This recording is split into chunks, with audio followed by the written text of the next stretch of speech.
Hey folks, I've been asked to see if I could attempt building a video for you guys to show you my home-built dimple die machine.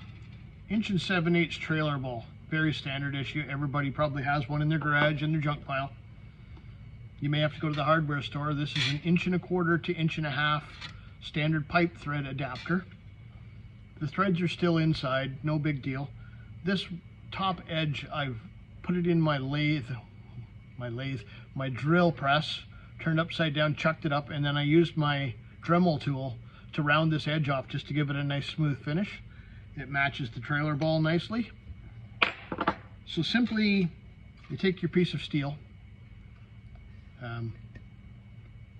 18 gauge, 20 gauge, 22 gauge is typically what I use for most projects around here.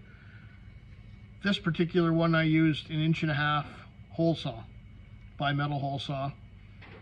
Clean the edge off, get yourself a deburring tool, one of the best things in the world for cleaning up the edge. Simply drop the trailer ball down through, and then we'll add the adapter. Sorry about the noise here.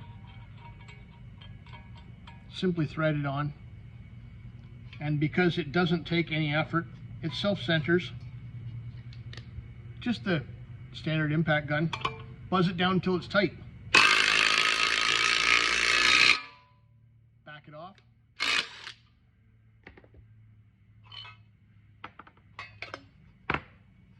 There's your dimple die.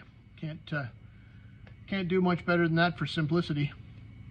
I've probably got, even if I had to buy the trailer ball, I wouldn't have $20 invested in this. You can substitute a trailer ball for different ball bearings and smaller pipe thread adapters. Then you can have multiple sizes of dimple die. Hopefully this helps you guys. Thanks.